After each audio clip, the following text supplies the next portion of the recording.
Hey guys, good morning. Just sitting here in front of the fire this morning doing a little quiet time with Jesus. And I think I'm going to set my phone right here so you don't have to look at me instead. Hang out, take a look at the fire a little bit. I wanted to share with you something that he impressed upon me this morning. Normally when I hear God, it is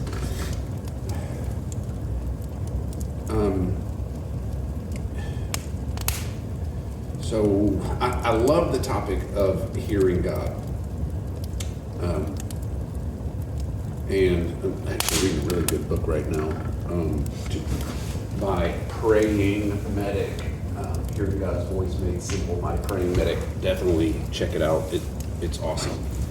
But a couple years ago, I kind of jumped down this rabbit hole of hearing God, and people understand that terminology and that verbiage. Hearing God's voice, or hearing God's direction, or hearing God's will, or whatever. But really, when I hear God, or when it sounds like when most people hear God, we're actually not hearing Him. So I use that word kind of on the one hand because people understand what it means, but as you jump down that rabbit hole and really start trying to do it, really most of the time it's not hearing, or practically never hearing Him. For me, most of the time, when I hear God, it's going to be the best way to describe it that's not going to be confusing is something that would pop in your imagination. A picture, a vision, an idea, just nothing crazy. Let's say you're out about your day and you get a creative idea for whatever, how to do something, or a creative idea for maybe an invention. You see a problem, you look over and you see somebody has, they need something, or something's going wrong. You're like, man, that would be a neat idea or invention. And you can't really describe it very well, but it's just a flash or a picture that's going to pop into your head. That, for me, and I think a lot of people, is the way that God communicates to us. We until I kind of jumped down this rabbit hole of hearing God, though, I didn't know that. I was always listening for some like external, audible, holier than thou download thing that would that you'd hear in your head. I never knew that quote unquote hearing God would be a thought that would pop in my head, but it is. So anyway, this has nothing to do really with what I'm talking about today, but that's something I'm definitely very passionate about, and wanted to say that here kind of right off the beginning as we, as I share something. So anyway, all that was the preface. Hanging out this morning, listening for God, and He showed me a picture. A lot of the pictures that I get in my mind that are from Him are metaphor or analogy teaching images.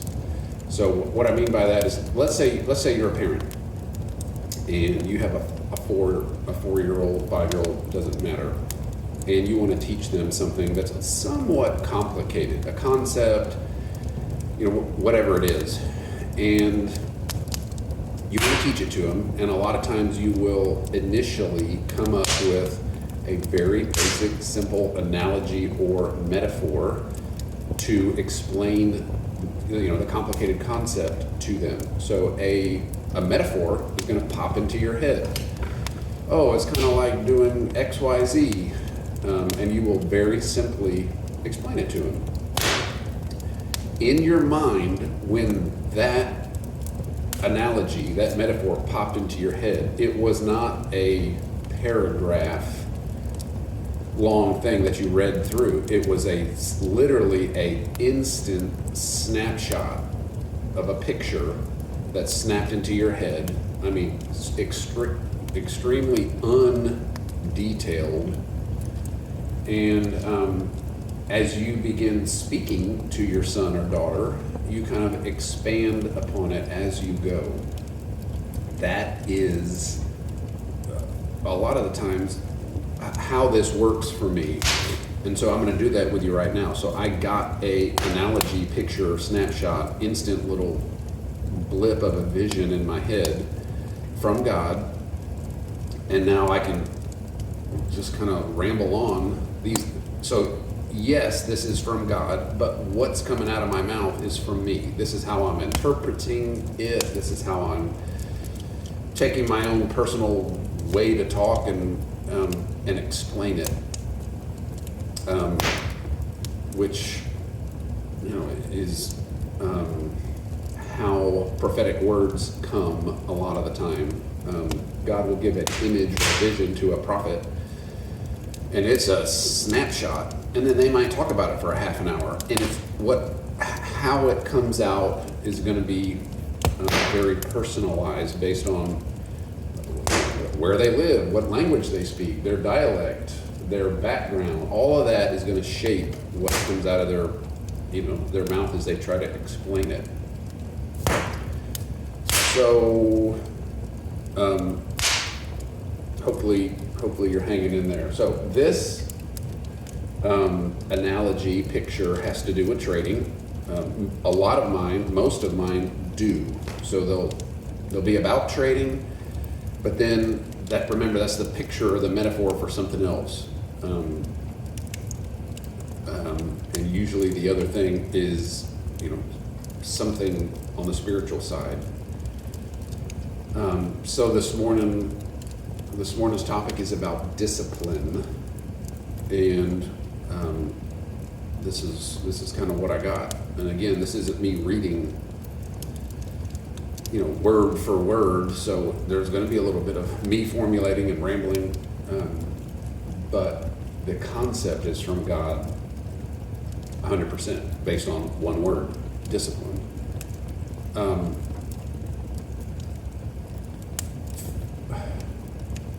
As an adult, an easy thing for a lot of people to relate to is the discipline required to be on a diet. Here in America, most of us have access to good food, and we take advantage of that, and we're overweight.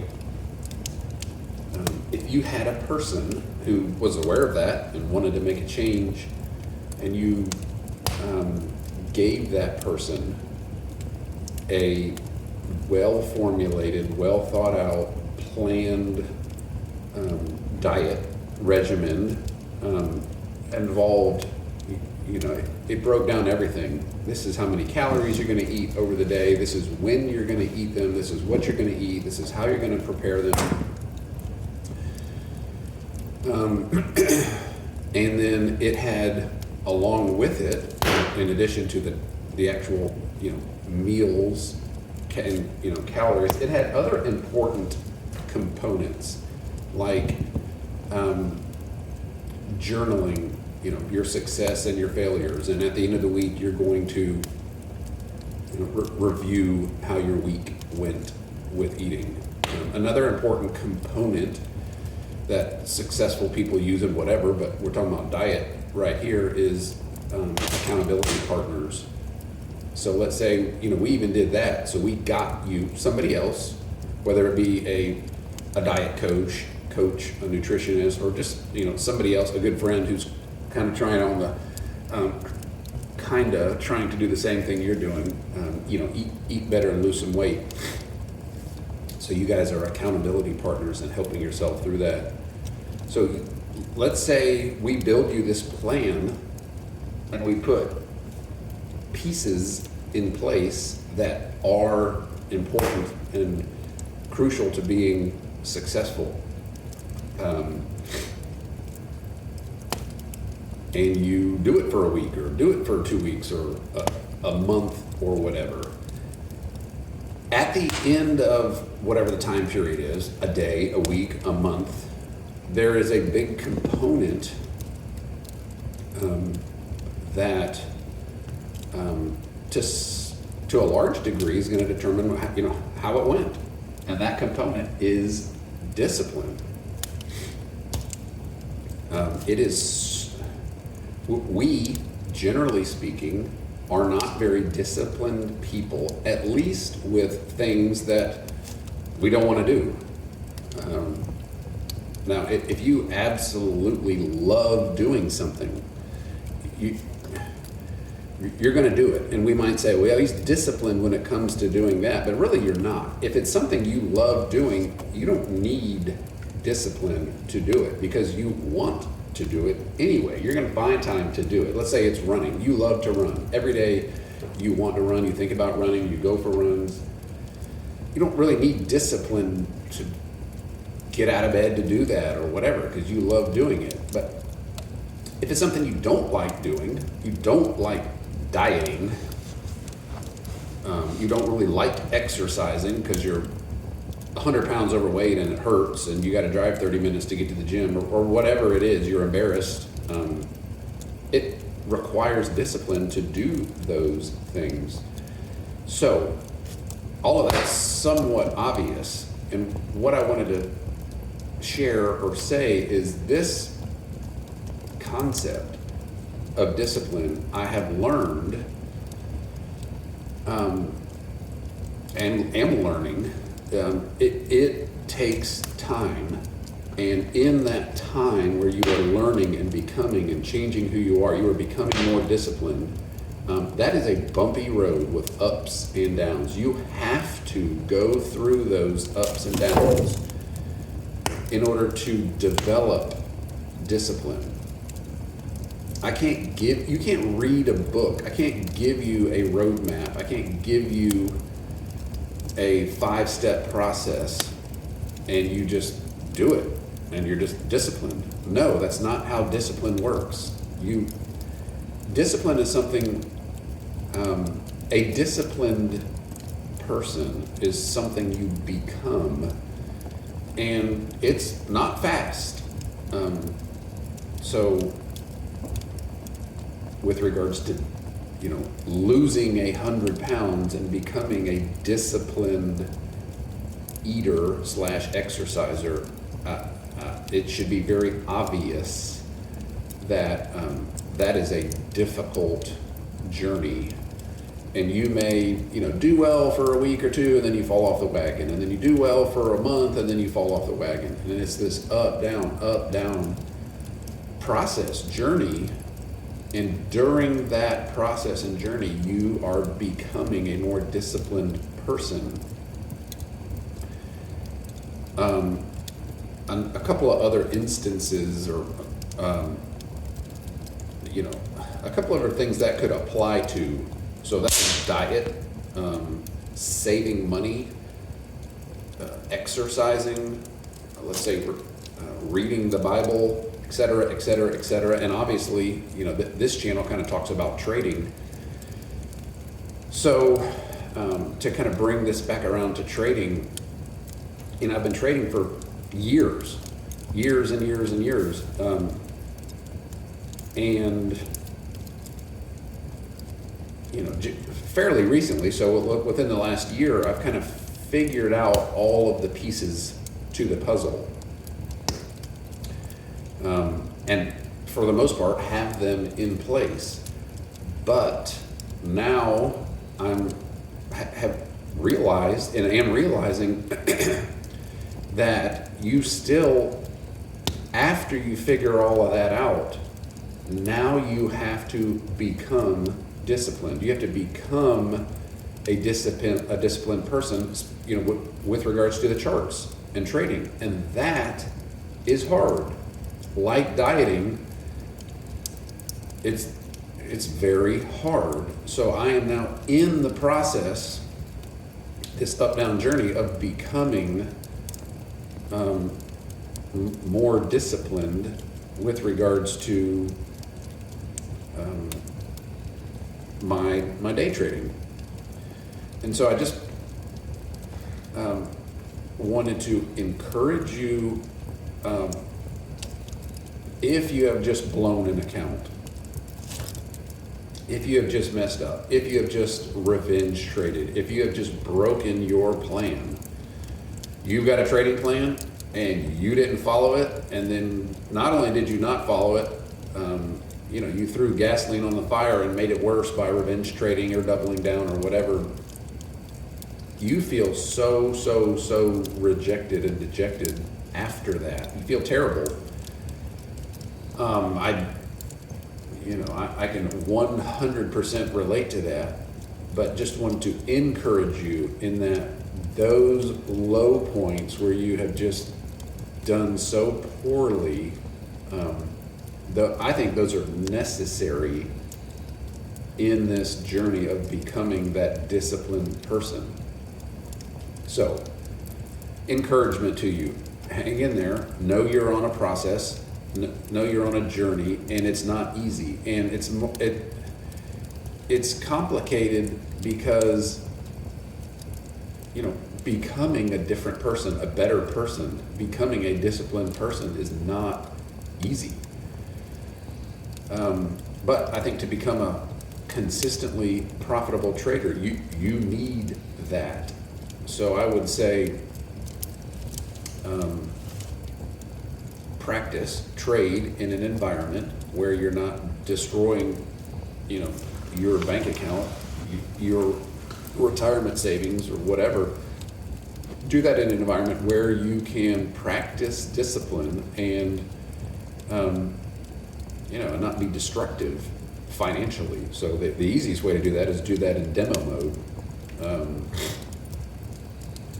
I think trading with a very small amount of money in a live account, it would also be appropriate, but ultimately we're not going to change our lives with small amounts of money. I mean, if you have a $100 account and you're risking 1% of that account per trade, which I think the 1% rule is a good rule of thumb, that's a $1 trade. The P&L going up and down, by that very small amount is not really going to be helpful. So for me, I think a $100,000 demo account where you're risking 1% of that account, that is money, regardless of what level of financial stability you're at. That's very well life-changing money for anybody. If you can become a consistently profitable and disciplined trader, and you have a $100,000 account, that's real money. So that's where I would suggest you practice. And then when you get to a spot, a point, a level where you think, yes, okay, I'm doing this, I'm disciplined on this, then buy yourself a $100,000 prop firm account for a relatively small amount of money. $100, $200, $300. They're not a whole lot of money, maybe up to $500 for some of them. But even that, we're not talking about destroying your life if you blow that account. But get that prop firm account, that $100,000 prop firm challenge, and then go to work and let's see how disciplined you are. And if you get in there and you start seeing some significant money ups and your P&L going up and down, we're going to see how your discipline is. So that's what I'm doing right now. And despite trading for several years, I'm just now to the point where I'm in the trenches working on developing my discipline, and it's good and hard and challenging, and so just wanted to share that word of encouragement. One last, unrelated, it has to do with trading, and it has to do with, with hearing God or spending time with God, or so